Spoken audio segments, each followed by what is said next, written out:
चीज़ें ऐसी होनी चाहिए और मैं नहीं कर पा रहा हूँ। यंग एज में सबसे बड़ा कारण तो यही होता है ना।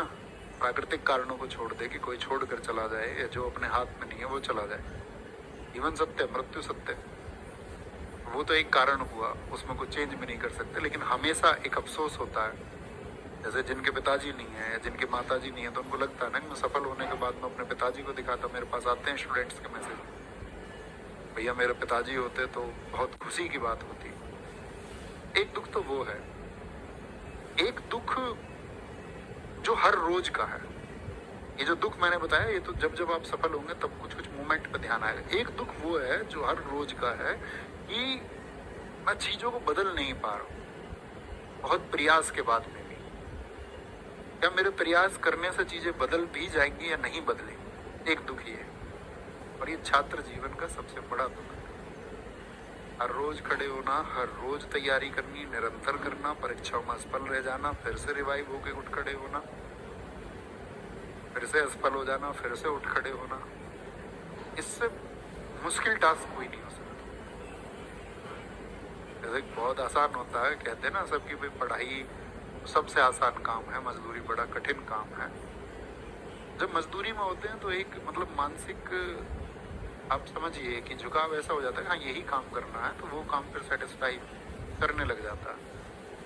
लेकिन जब चीजें हासिल ना हो और बार बार उसी स्टेज के लिए खुद को तैयार करना, एक टिपिकल टास्क है, बहुत टिपिकल है, जो आंसू पैदा करती है, दुख को पैदा करती है। ये सबसे बड़ा कारण होता है, सबसे बड़ा। और अपने अंदर वो कारण होता है, जैसे आप जानोगे कि अगर मतलब वास्तविकता के साथ में बताऊं तो चीजें अभी मतलब अपनी चीजें सेटल हैं लगभग। मतलब ड्रीम सपने भी हैं, ऐसा नहीं है कि अपना कुछ ऐसा नहीं है कि ड्रीम नहीं है, ड्रीम बहुत सारे हैं। अपनी भी योजनाएं हैं कि क्या करना है क्या नहीं करना है। लेकिन उस एक स्थिति पे आ गए तो अब कुछ रोना बचा क्या भैया किसी एक चीज के लिए?